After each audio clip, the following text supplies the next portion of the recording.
시청자 여러분 안녕하십니까? 뉴스타트 3부 시작합니다. 네, 추석엔 오늘도 이례적인 가을 폭염이 이어지겠습니다. 네, 오늘도 곳곳에 소나기가 오겠지만 밤에는 대부분 지방에서 구름 사이로 보름달을 볼 수 있을 전망인데요. 자세한 날씨 기상센터 연결해 알아보겠습니다. 유다현 캐스터. 네, 기상센터입니다. 네, 자 민족 대명절 추석인데 더위를 염두에 둬야 한다고요?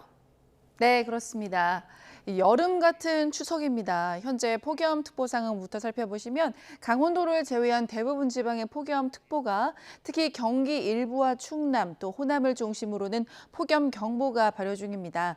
밤사이 곳곳에서 열대야도 나타났습니다. 현재 서울이 25.8도, 청주가 26.7도, 그리고 창원이 27.1도로 대부분 지방에서 25도를 웃돌면서 열대야가 나타났는데요.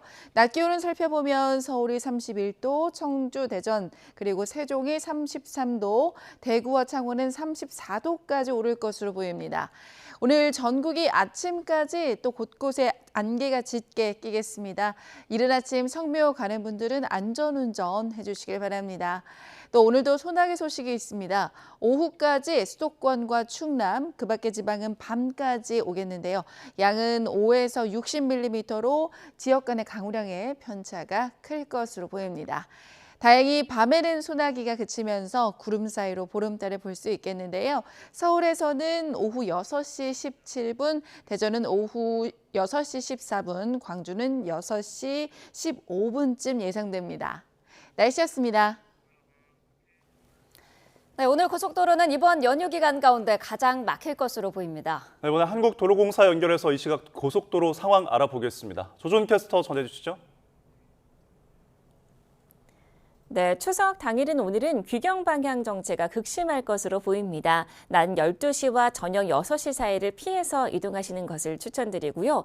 오늘 귀경 정체는 자정을 넘어서도 남아있다가 내일 새벽 3시나 4시쯤에나 완전히 풀릴 것으로 전망됩니다.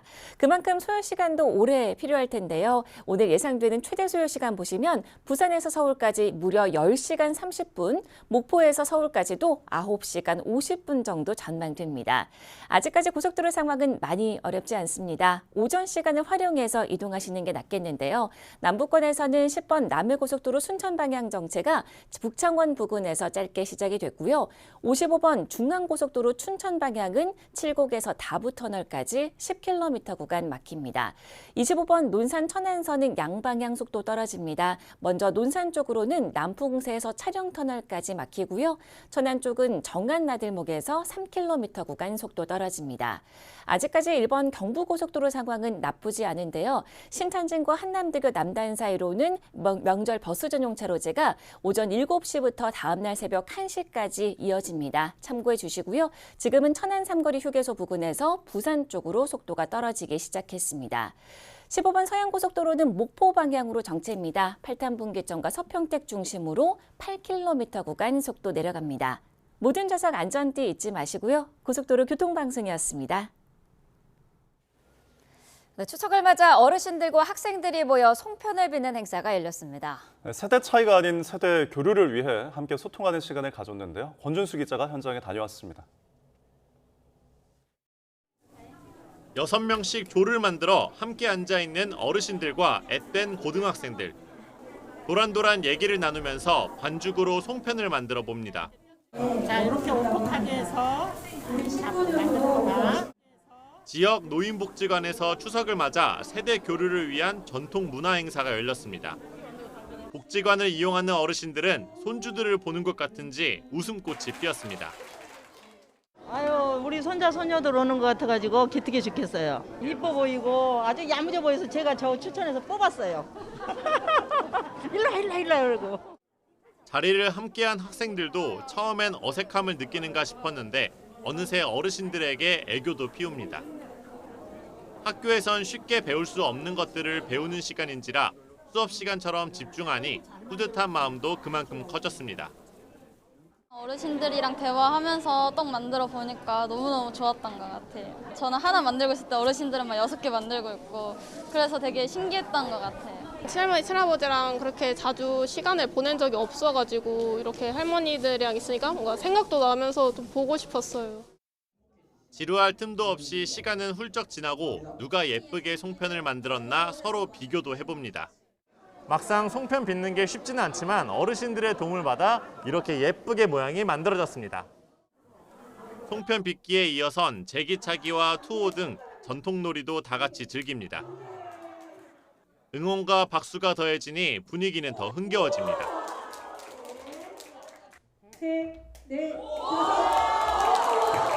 세대 간의 차이가 있다고 하지만 보름달처럼 풍성하고 따뜻한 추석이 되길 바라는 마음에는 차이가 없었습니다.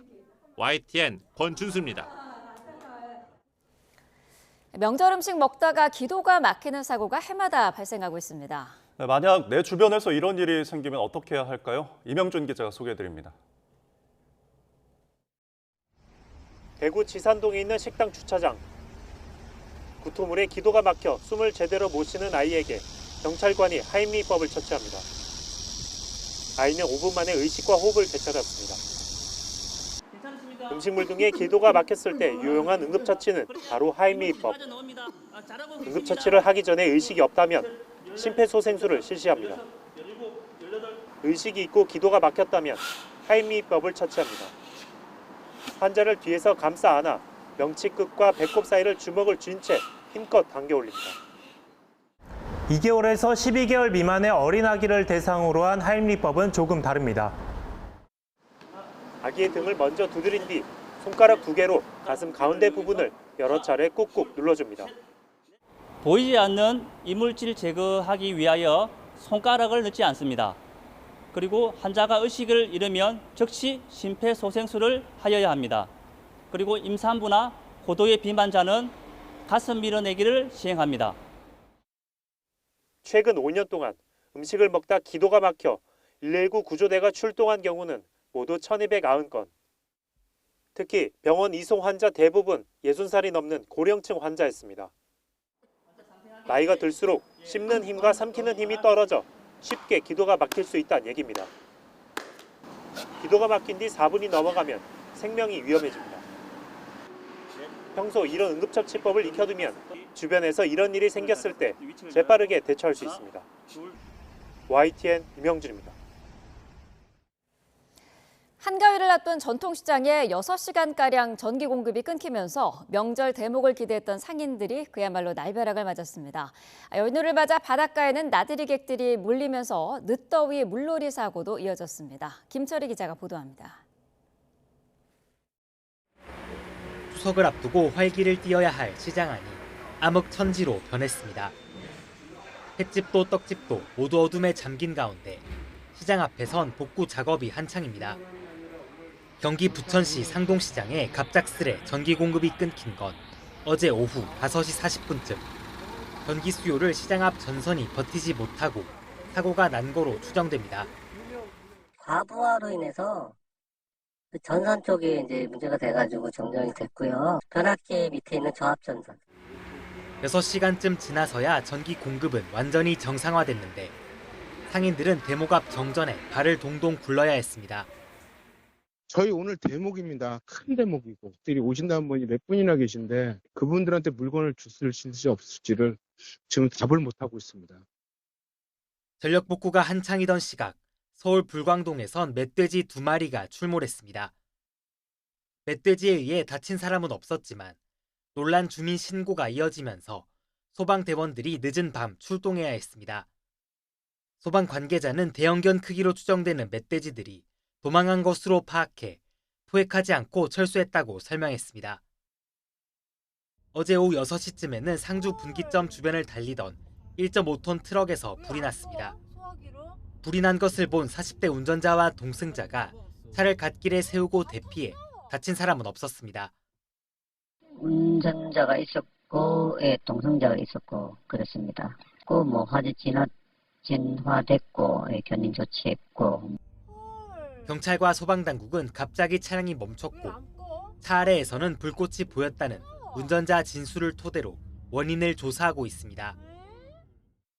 어제 오후 3시 반쯤에는 강원도 양양군 하조대 수욕장에서 물놀이하던 40대 남성과 10대 여아가 물에 빠졌다가 해양경찰에 의해 안전하게 구조됐습니다. 반면 부산 해운대 수욕장에서는 방글라데시 국적 남성 2명이 잇따라 물에 빠져 목숨을 잃는 등 늦더위 속 물놀이 사고도 이어졌습니다. YTN 김철입니다. 오랜만에 가족들이 모이는 명절에 생사도 모르는 아들, 딸을 그리워하는 이들이 있습니다. 장기 실종 아동의 부모님들인데요. 부모님과 헤어져 20년 넘게 집으로 돌아오지 못한 아이들은 1,000명이 넘습니다. 이현정 기자가 보도합니다. 33년 전 친척집 앞에서 어린 딸을 잃어버린 정원식 씨. 초등학교 6학년이던 딸 유리는 그때 모습 그대로 사진 속에서 웃고 있는데 어느덧 아빠는 백발이 성성한 노인이 됐습니다. 지난 세월 전단 수만 장을 나눠주고 지하철역도 안 가본 곳 없이 돌아다녔지만 유리는 찾을 수 없었습니다. 10손가락 깨물어서는 안 아픈 손가락이 있으니까 다 똑같잖아요. 애들 모여갖고 서 있는데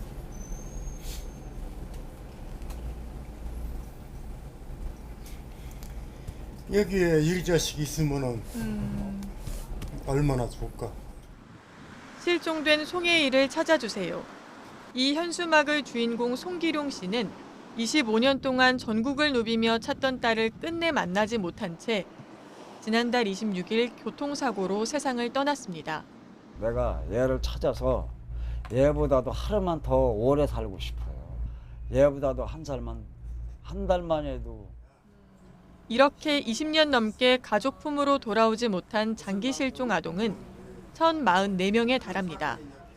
부모들을 애달게 만든 길고 긴 세월을 보여주듯 실종 아동 찾기 전단지 속 아이들의 사진은 빛이 발했습니다. 아들, 딸을 찾아달라고 끊임없이 소리쳐보지만 부모들은 꺼져가는 세상의 관심에 점점 기운이 빠집니다. 특히 명절이 다가오면 설레던 아이 얼굴이 더 선명하게 떠올라 빈자리가 힘들게 느껴집니다. 명절 때 그럴 때만 찾아와서 잠깐 비춰주는데 부모님들이 가장 두려워하는 게 있습니다.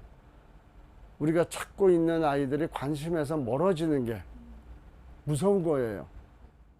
그래도 어딘가에서 잘 살고 있기를, 그래서 한 번이라도 만날 수 있기를 부모님은 오늘도 기적을 기다립니다. 유리야, 엄마 아빠가 너를 애타게 찾고 있는 거 알고나 있어? 하루속히라도 빨리 봐서 엄마 아빠 품으로 돌아와 주기를 바란다. 유리야, 사랑한다. YTN 이현정입니다. 명절 때 받은 선물 가운데 필요 없거나 사정이 있어서 중고거래 사이트에 파는 경우가 종종 있으실 텐데요. 건강기능식품의 경우 무턱대고 되팔았다가는 처벌을 받을 수도 있습니다. 김주영 기자가 보도합니다. 추석 명절 선물로 건강기능식품은 늘 인기입니다. 하지만 기호에 맞지 않거나 선물로 너무 많이 들어올 경우 중고거래에 나서기도 합니다. 그런데 내 물건을 파는 것이라고 해도 지켜야 할 조건들이 있습니다. 우선 당근마켓과 번개 장터를 통해서만 거래가 가능합니다. 또 한 사람당 1년에 10번, 합쳐서 30만 원 이하로만 팔 수 있습니다. 기능성 식품인 만큼 뜯지 않은 상태여야 하고 소비기한이 6개월 이상 남아있어야 합니다. 어떤 성분이 들어있는지 표시사항을 모두 확인할 수 있어야 판매가 가능합니다. 특히 직접이든 구매 대행이든 해외에서 산 식품들은 팔 수 없습니다. 식약처의 정식 수입 신고가 되지 않은 무신고 식품입니다. 따라서 재판매가 허용되지 않습니다. 이런 기준을 지키지 않을 경우 건강기능식품법이나 식품위생법에 따라 처벌받을 수 있습니다. 기왕이면 주는 사람의 마음을 생각해서 선물로 받은 건강기능식품은 본인이 먹거나 주변 지인들에게 나눠주는 건 어떨까요? YTN 김주영입니다. 정부가 앞으로는 응급실에 의사가 부족할 경우 응급 환자를 받지 않아도 그 책임을 묻지 않기로 했습니다. 또 환자나 보호자가 의료진을 폭행하는 등 정상적인 의료 행위를 방해하면 진료를 거부해도 응급실 의료진이 처벌을 받지 않습니다. 백종규 기자입니다. 추석을 앞두고 응급실 위기설이 확산하자 정부는 전국 17개 시도와 대한병원협회, 대한의사협회 등에 서둘러 응급실 운영 관련 지침을 보냈습니다. 이 지침에는 응급의료 종사자 진료 거부 면책 사유가 담겼습니다. 응급의료법에는 응급의료 종사자가 응급의료를 요청받거나 응급 환자를 발견했을 때 곧바로 의료 행위를 해야 하고 정당한 사유 없이 이를 거부하거나 기피할 수 없다고 돼 있습니다. 그동안 이 정당한 사유가 명확하지 않았는데 보건복지부가 지침으로 이를 구체화한 겁니다. 우선 응급실에서 폭력이 발생하거나 그럴 우려가 있을 때 정당하게 진료를 거부할 수 있다고 규정했습니다. 폭행이나 협박, 위계, 위력 등으로 의료 종사자의 구조와 이송, 응급처치를 방해하는 경우 환자나 보호자가 모욕죄나 명예훼손죄, 업무방해죄에 해당하는 상황을 만들어 의료진이 정상적인 의료 행위를 하지 못하는 경우가 이에 해당합니다. 응급의료시설 등을 파괴하거나 점거하는 행위 역시 진료 거부의 정당한 사유로 인정합니다.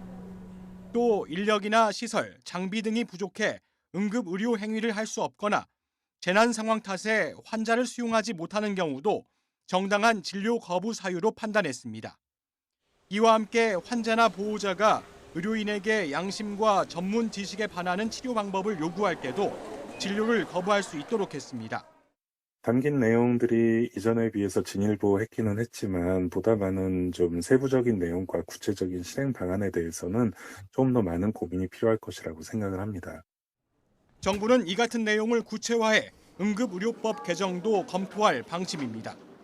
판례와 유권 해석에 따라서는 진료 거부 사유 범위가 바뀔 수 있는 만큼 현장 혼란을 막기 위한 세부 지침 마련도 시급해 보입니다. YTN 백종규입니다. 조국 혁신당 조국 대표는 자녀들의 입시 비리 혐의 등으로 현재 대법원에서 재판을 받고 있습니다. 대법원 판결이 언제 어떻게 나올지가 의정 활동에 결정적 영향을 끼칠 수밖에 없는데요. 이르면 올해 안에 나올 거란 전망이 많지만 변수도 있습니다. 홍민기 기자가 정리했습니다. 자녀들의 입시 비리와 딸 조민 씨의 장학금 부정수수 혐의 등으로 1심과 2심에서 징역 2년을 선고받은 조국 혁신당 대표. 2심 선고 직후 정계 진출을 시사했던 조 대표는 여기서 포기하지 않고 새로운 길을 걸어가겠습니다. 검찰개혁을 추진하다가 무수히 찔리고 베었지만 그만두지 않고 검찰 독재의 횡포를 막는 일에 나설 것입니다. 직접 조국 혁신당을 창당해 국회에 입성했습니다. 원내 제3당을 이끄는 조국 대표의 의정활동 최대 변수는 대법원 판결입니다. 원심 판결이 확정되면 즉각 의원직을 잃게 되기 때문입니다. 대법원이 원심을 깨고 사건을 돌려보낸다면 5번째 재판까지 이어질 수도 있는데 형이 확정되지 않을 경우 대선이 있는 2027년 3월까지 의원직을 이어갈 수도 있습니다. 이 때문에 과거 조 대표도 국회의원을 하루만 하게 될지 3년을 하게 될지는 모른다는 입장을 밝히기도 했습니다. 대법관 교체가 마무리되면서 이르면 올해 안에 판결이 나올 거란 전망도 있지만 변수도 있습니다. 상고심 주심을 맡은 엄상필 대법관은 아내 정전 교수의 입시 비리 혐의 2심에서 실형을 선고했는데 조 대표 사건과도 증거나 공소 사실이 상당 부분 겹치는 만큼 조 대표 측이 이의를 제기하면 재판부가 바뀔 수도 있는 겁니다. 다만 그만큼 최종 판결 선고는 늦어지게 됩니다. 조 대표의 상고심 선고는 어떤 결과든 정치적 영향력을 미칠 수밖에 없는 만큼 대법원이 언제 어떤 판결을 내릴지 주목됩니다. YTN 홍민기입니다. 최근 정치권에선 고 노태우 전 대통령이 재임 시절 조성한 비자금을 다시 파헤쳐야 한다는 목소리가 잇따르고 있습니다. 딸인 노소영 아트센터 나비 관장이 이혼 소송에서 제출한 어머니 김옥숙 여사의 메모를 고리로 재수사에 법적 근거를 마련하려는 움직임이 일고 있습니다. 나혜인 기자입니다. 고 노태우 전 대통령 배우자 김옥숙 여사가 썼다는 이른바 선경 300억 메모는 노소영 관장이 최태원 SK그룹 회장을 상대로 1조 3천억 원대 재산 분할 판결을 받아내는 결정적인 근거가 됐습니다. SK그룹 성장에 이바지했다는 주장을 인정받기 위해 과거 아버지의 비자금 내역을 스스로 드러낸 셈인데 법정 밖에선 예상치 못한 화살이 날아왔습니다. 김 여사의 메모가 1990년대 검찰의 60 비자금 수사에선 드러나지 않았던 기록이란 점에 주목해 정치권을 중심으로 재수사 요구가 빗발친 겁니다. 비자금 수사 당시 확인된 금액만 4,500억이었습니다. 그중에서 2,628억을 추징했고요. 그 메모에 써진 비자금 규모가 900억이 넘는 걸로 나와 있습니다. 야당에선 군사 반란처럼 헌정 질서를 파괴한 범죄자의 불법 재산은 당사자가 사망해도 환수할 수 있게 하자는 법안이 발의됐습니다. 공익을 앞세워 원칙적으로는 허용되지 않는 소급 적용도 가능하게 했습니다. 노 전 대통령은 물론 800억 원 넘는 미납 추징금을 남기고 사망한 전두환 씨도 겨냥했습니다. 비자금이 더 드러나면 추징 절차와 별도로 일단 상속세부터 물려야 한다는 주장도 제기됐습니다. 빨리 세무조사에 착수해서 계좌 추적을 하고 그다음에 자료 제출 요구하고 당시 관계자들 문답서를 받아야 되겠죠. 이게 과세를 해야 될 내용이면 당연히 해야 된다고 그렇게 생각합니다. 정부는 사실관계부터 확인하는 게 우선이라는 원론적인 입장을 밝혔지만 여당에서도 적극적인 조사를 요구하는 목소리가 나오고 있습니다. 역대 대통령 그 누구도 자유로울 수 없습니다. 법으로부터 자유로울 수 없고요. 정확한 법의 잣대를 대주시기를 부탁드립니다. 아직 대법원의 최종 판단이 남았지만 전직 대통령 딸의 이혼 재판에서 드러난 정경유착 의혹은 정치권에서 먼저 파고드는 모습입니다. 이미 2천억 원 넘는 추징금을 낸 노 전 대통령 일가를 상대로 실질적인 추가 환수가 가능하겠느냐는 회의론을 넘어설 수 있을지도 주목됩니다. YTN 나인입니다. 윤석열 대통령이 김용현 국방부 장관 지명과 함께 연쇄 이동 논란이 일었던 외교안보 분야 인선을 모두 마무리했습니다. 추석 연휴 직후 체코 방문을 시작으로 하반기 다자 정상외교 무대가 이어지는데 급변하는 국제 정세 속에 본격적인 외교 시험대가 펼쳐질 전망입니다. 신용정 기자입니다. 윤석열 대통령은 여름 휴가 복귀 직후 외교안보 라인 인사를 전격 단행했습니다. 외교안보 특별보좌관을 신설해 장호진 당시 국가안보실장을 배치하고 신원식 전 장관과 김용현 전 경호처장은 각각 안보실장과 국방장관으로 연쇄 이동한 겁니다. 장 실장은 불과 임명 7개월 만에 교체되고 군 출신으로는 10년 만에 안보실장이 나오면서 여권 내에서도 깜짝 인사라는 평가가 나왔습니다. 좀 깜짝 놀라긴 했어요. 저뿐만이 아니라 여당에서도 많은 분들이 몰랐던 인사였고 제가 전에 듣기로 국방부 핵심 관계자분들도 의외였다, 몰랐었다. 경질설, 대통령실 내 권력 다툼설 등 억측이 난무하자 윤 대통령은 리베로 특보가 필요했다며 인사 배경을 직접 설명했습니다.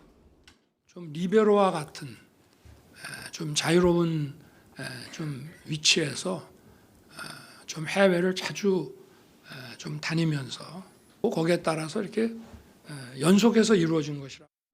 그러나 야당은 윤 대통령의 충암고 선배인 김 장관을 연쇄 인사의 출발점으로 보고 보훈 인사, 계엄 준비용 인사라며 반발했고 청문 보고서 채택은 불발됐습니다. 충암고 동문 대통령 신기만 챙기는 사람이 자기 목숨을 바쳐 나라를 지킬 수 있겠습니까? 도대체 왜 이런 인사 참사가 끝없이 되풀이 되는 것입니까? 여러 논란 속에도 임명장 수여로 인사를 마무리한 윤 대통령은 외교 행보에 다시 시동을 걸었습니다. 기시다 일본 총리와 고별 회담을 통해 재외국민 보호와 출입국 간소화 등 실질적인 외교 성과를 도출한 데 이어 추석 연휴 직후 체코 원전 방문길에 올라 24조 원 수주전의 성공적인 마무리 작업에 착수합니다. 이어 다음 달 라오스에서 열리는 아세안 정상회의를 시작으로 11월 에이펙과 G20까지 국제 다자회의 무대가 이어집니다. 일본과 미국 정상이 잇따라 교체되는 어수선한 상황에서 한미일 정상회담이 1년여 만에 성사돼 협력의 틀이 공고히 이어질지가 최대 관심사입니다. 윤 정부 들어 벌써 4번째 국가안보실장이 교체되면서 업무 연속성은 물론 전문성에 대한 우려의 목소리도 나오는 만큼 실질적인 성과로 증명해야 할 시간이 남았습니다. YTN 신윤정입니다. 북한에서도 추석은 주요 민속 명절 가운데 하나로 성묘하는 풍경은 우리와 크게 다르지가 않습니다. 다만 추석 당일 하루만 쉬는데 특히 올해 추석은 큰 수해 때문에 어느 해보다 암울한 명절을 보낼 걸로 보입니다. 이종원 기자입니다. 기상은 추석을 맞아 열린 북한의 전국 민족 씨름대회. 결승전에서 상대를 눕히고 크게 환호하는 모습은 우리 천하장사와 다를 게 없습니다. 북한의 대표적인 명절 스포츠로 해마다 추석 되면 각 지역 장사들이 모여 현란한 기술을 겨룹니다. 경기가 끝난 후 순위권에 입선한 선수들에게 우승컵과 상장, 메달이 수여됐습니다. 북한의 추석은 음력 8월 15일, 단 하루만 공휴일입니다. 씨름과 같은 민속 경기를 즐기고 성묘를 가거나 추모관을 찾아 조상의 넋을 기리는 풍경은 우리와 비슷합니다. 북한은 유골보관소가 순수한 보관소의 개념을 갖고 있거든요. 유골보관소에서 유골을 찾아가지고 공지나 공터에 나와가지고 그러면 거기다 넣고선 산소 앞에 있는 것처럼 그런 형식으로 거기서 진행을 하는 거예요. 그러나 북한에서 추석은 한동안 금지된 명절이었습니다. 봉건 잔재이자 사회주의 생활 양식에 어긋난다는 이유로 폐지됐다가 지난 1988년에서야 설과 한식, 단오 등과 함께 4대 민속 명절로 지정됐습니다. 물론 이틀 동안 연휴를 보장받는 김일성과 김정일 생일이 아직은 최대 명절이라 북한 주민에게 추석은 성묘 가는 날이나 가족이 모이는 날 정도로 인식됩니다. 민족 명절과 민속 명절로 구분하고 있고, 그 민족 명절은 김일성 주석이라든지 김정일 위원장의 생일을 이야기하는 거고, 그마저도 북한의 올해 추석은 더 암울할 전망입니다. 올여름 압록강 범람으로 침수된 농경지만 여의도 면적 10배에 달하고 무너진 제방이나 주택을 다시 일으키는 복구 작업이 곳곳에서 진행 중입니다. 이미 유엔 식량농업기구 FAO는 홍수와 해충 피해로 북한의 농작물 수확량이 크게 줄 것으로 예상했습니다. 통일부 당국자는 경제난 장기화로 북한의 판가위 분위기는 점차 희석되고 있다며 특히 올해는 수해복구 등에 주민들이 많이 동원돼 예년보다 더 어려운 상황이라고 말했습니다. YTN 이종원입니다. 트럼프 전 대통령에 대한 두 번째 암살을 시도한 용의자가 현장에서 12시간 동안 기다리고 있었던 것으로 드러났습니다. 또다시 경호 논란이 일고 있는 가운데 트럼프 전 대통령은 이번 사건이 해리스 부통령 때문이라고 비난했습니다. 워싱턴에서 홍상희 특파원이 보도합니다.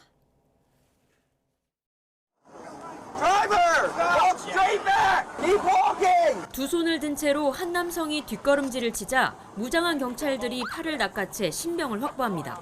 트럼프 전 대통령의 두 번째 암살을 시도한 혐의를 받는 라이언 웨슬리 라우스의 체포 당시 모습입니다. 순찰차 20여 대와 고속도로에서 추격전을 벌인 끝에 붙잡혔는데 마치 아무 일도 없었다는 듯한 표정입니다. But his facial affect was so flat. His demeanor was relaxed. I honestly thought it looked like somebody that just left a church picnic and was on his way home. 미 FBI가 범행 동기와 단독 범행 여부 등을 조사하고 있는 가운데 라우스는 현지 시간으로 15일 새벽 2시쯤부터 12시간 가까이 트럼프 전 대통령을 기다렸던 것으로 드러났습니다. 지난 7월 펜실베이니아주 버틀러 야외 유세 때에 이어 경호에 실패했다는 비판이 불가피한 대목입니다. 논란이 불거지자 조 바이든 미 대통령은 비밀 경호국을 더 지원해야 한다고 강조했습니다. Thank God the president's okay. The one thing I want to make clear, the service needs more help, and I think the Congress should respond to their needs. 트럼프 전 대통령은 자신에 대한 두 번째 암살 시도는 바이든 대통령과 해리스 부통령 때문이라고 주장했습니다. 폭스뉴스 디지털과의 인터뷰에서 트럼프 전 대통령은 용의자가 평소 바이든과 해리스가 자신에 대해 말한 것을 믿고 행동한 것이라며 책임을 물었습니다. 근소한 지지율 차이로 앞서고 있던 해리스 부통령은 대선을 불과 50일 앞두고 일어난 돌발 상황을 예의주시하고 있습니다. 예정됐던 펜실베이니아주에서의 사전투표는 연기됐지만 주요 격전지에서의 사전투표를 앞두고 발생한 이번 사건이 표심에 어떤 영향을 미칠지도 예단하기 어렵습니다. TV 토론 이후 수세에 몰린 트럼프 전 대통령이 지지층 결집을 위해 어떤 행보에 나설지, 해리스 부통령은 어떤 방어 전략을 펼칠지, 남아있는 50일을 주도하기 위한 두 후보의 치열한 두뇌 싸움이 예상됩니다. 워싱턴에서 YTN 홍상입니다. 민주당 대통령 후보인 카멜라 해리스 부통령은 트럼프 전 대통령을 겨냥한 암살 미수 사건을 가리켜 정치 폭력이라며 규탄한다고 밝혔습니다. 해리스 부통령은 백악관을 통해 발표한 성명에서 이번 사건이 또 다른 폭력으로 이어지지 않도록 각자 맡은 바를 해야 한다며 이같이 말했습니다. 또 바이든 대통령이 지시한 것처럼 비밀 경호국이 임무를 수행하는 데 필요한 모든 자원과 역량, 보호책을 확보하도록 하겠다고 강조했습니다. 우크라이나가 서방의 장거리 미사일 사용 제한 해제를 거듭 촉구하는 가운데 푸틴 대통령이 러시아 병력 증원을 명령했습니다. 트럼프 전 대통령에 대한 암살 시도와 관련해서는 우크라이나를 지원하는 불장난이 초래한 결과라며 비판했습니다. 박영진 기자입니다. 우크라이나군이 점령한 쿠르스크와 인접한 러시아 벨고로드. 밤사이 폭격으로 주택 수십 채가 파손됐고 주차돼 있던 차량은 몇 대만 남았습니다. Посмотрели у соседей, вот там входа не было, все, он был завален. Естественно, все, начали, побежали их искать. Слава богу. 가장 많은 폭격을 받은 도시 중 하나인 우크라이나 하르키우. 이번엔 12층짜리 아파트가 폭탄 공격을 받아 한 명이 숨지고 40여 명이 다쳤습니다. 젤렌스키 대통령은 서방의 장거리 미사일을 이용한 러시아 본토 공격을 허용해달라고 거듭 촉구했고 이를 허용할 경우 서방과의 전쟁을 불사한다고 경고했던 푸틴 대통령은 병력 18만 명을 늘리라고 명령했습니다. 2022년 8월 13만 7천 명, 지난해 17만 명에 이어 우크라이나 침공 이후 세 번째 증원입니다. 이번 병력 증원은 우크라이나의 러시아 본토 진격으로 전선이 확대된 영향도 있는 것으로 분석됩니다. 하지만 끝이 나지 않는 전쟁에 더 이상의 강제 징집도 여의치 않은 상황. 우크라이나에서 탈취한 군장비와 서방의 탱크까지 전시하면서 입대 모집에 나섰습니다. После событий в Курской области поток желающих поступить на службу увеличился. Он ранее как бы у нас был неплохой, но сейчас он стал еще больше. 러시아는 트럼프 전 미국 대통령 암살 시도에 대한 입장도 내놨습니다. Здесь надо думать не нам, здесь надо думать специальным службам Соединенных Штатов.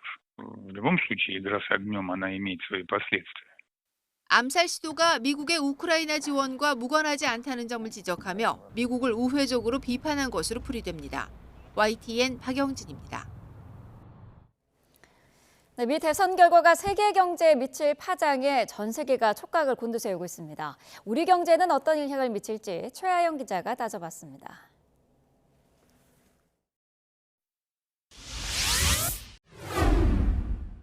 트럼프 전 대통령의 경제정책 기조는 아메리카 퍼스트, 미국 우선주의입니다. If China or some other country is behaving badly, we have things called tariffs that are so severe. 트럼프는 모든 나라에 10에서 20% 보편 관세를, 중국에는 60% 관세를 부과하겠다고 공언했습니다. 미국 수출 비중이 높은 우리나라 입장에선 수출 둔화를 걱정하지 않을 수 없습니다.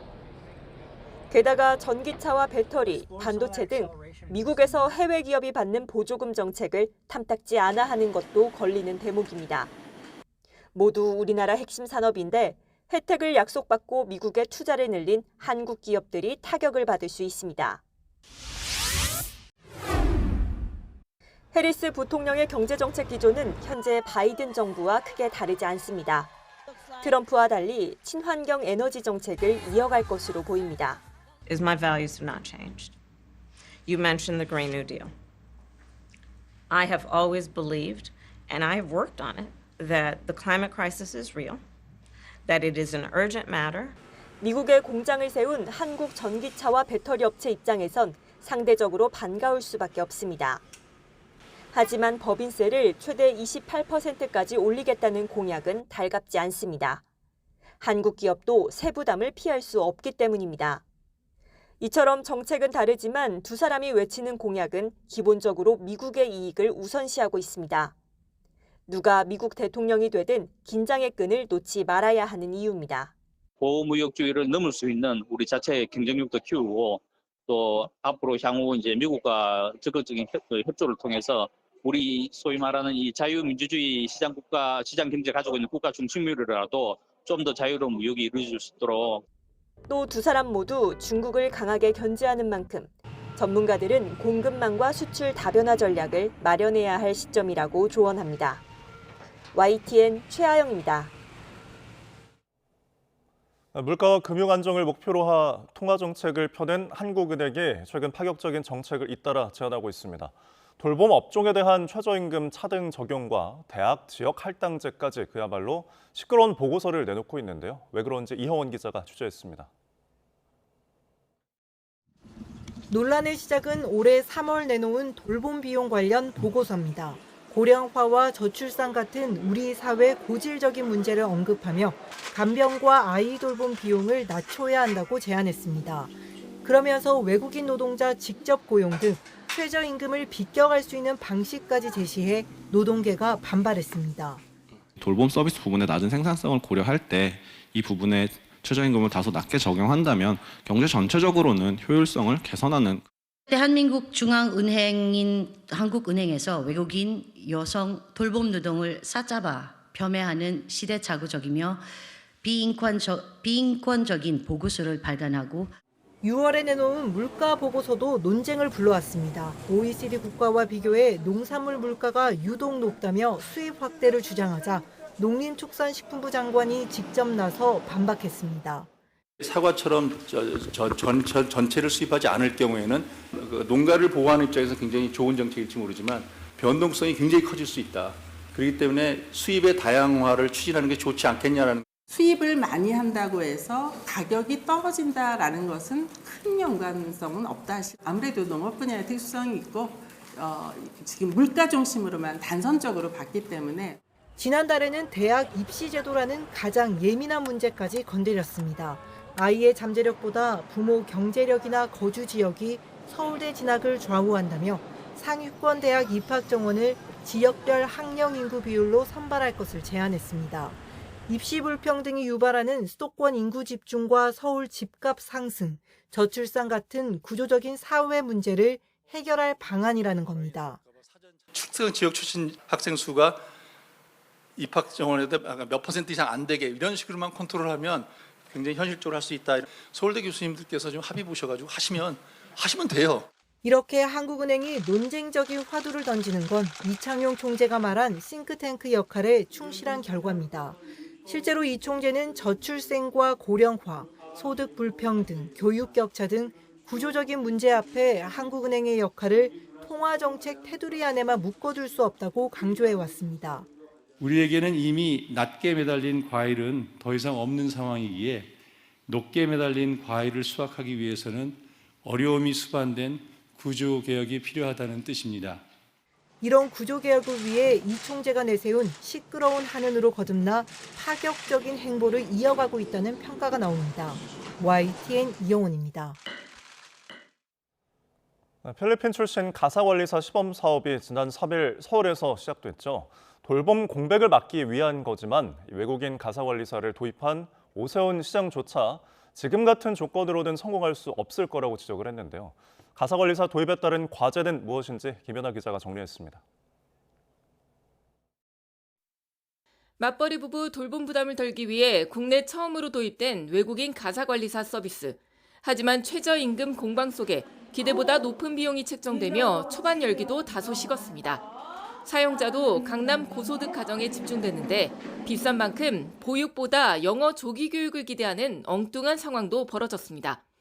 비용 문제 해결책은 크게 두 가지로 나뉩니다. 최저임금법이 적용되지 않는 가사 사용인으로서 각 가정이 싼 값에 개별 계약하도록 하자는 안과 국제노동기구 ILO도 능력에 따른 차별 임금은 인정한다며 언어와 문화 적응이 필요한 외국인 가사 도우미의 초기 임금을 낮추되 경력에 따라 최저임금까지 높여가자는 주장입니다. 여러 가지 소통을 해야 되는데 그런 점에서 좀 어려움이 있을 거라 생각을 하기 때문에 그런 이제 경력이나 그런 것들을 좀 객관을 해가지고 단계적인 그런 생산성에 맞춘 시급 지급이 필요하지 않나. 하지만 모두 외국인 임금 이중 구조를 허용한다는 점에서 국내 노동시장의 반대를 뚫어야 합니다. 가사관리사의 역할도 다시 논의할 필요가 있습니다. 현재 시범 사업 중인 필리핀 가사 도우미는 아침 8시부터 저녁 8시까지만 일하고 일반 가사는 금지, 등하원 라이딩도 하지 못합니다. 심야 시간차 근무나 야근이 잦은 가정, 일부 가사를 맡기고 본인이 아이를 돌보고 싶은 가정 등은 여전히 도움을 받지 못하는 겁니다. 부모가 다양한 옵션을 가지고서 이렇게 양육 방식에 자유를 더할 수 있어야 된다라고 생각이 듭니다. 이 양육 방식과 돌봄 방식에 자유를 더하는 것이 저는 이 제도의 궁극적인 목표라고 생각합니다. 결국 외국인 돌봄 인력의 비용과 역할을 재조정하지 않는 한 본사업 순항을 기대하기는 어렵다는 지적입니다. YTN 김현아입니다. 요즘 지어진 아파트를 보면 같은 면적이라도 옛날 아파트보다 구조가 훨씬 편리하게 잘 빠졌다라는 말을 많이 하게 되는데요. 부부라도 방해받지 않고 잠을 자고 혼자만의 공간을 확보하는 등 최근 트렌드와 인구 구조 변화를 반영한 새로운 개념의 설계 구조를 건설사들이 잇따라 내놓고 있습니다. 김기봉 기자가 전해드립니다. 포스코 ENC가 최근 발표한 아파트 설계입니다. 당연히 대형 침대 하나가 들여져 있던 기존 안방과 달리 부부의 수면 공간이 개인으로 분리돼 있습니다. 또 부부 각자가 서재나 취미 공간으로 활용할 수 있는 알파룸도 별도로 구성되어 있습니다. 어린아이 하나를 둔 3인 가족을 위해서는 아이의 놀이방을 거실에 바로 연결 배치해 더 친밀한 구조를 만들었지만 부부의 수면 공간은 역시 분리돼 있습니다. 시니어 부부를 위한 아파트도 침실과 욕실, 테라스 공간을 따로 마련했습니다. 생활 패턴에 따라 각자 다른 수면을 방해받고 싶지 않고 혼자만의 정서적 휴식을 찾는 현대인들의 요구를 설계에 반영한 것입니다.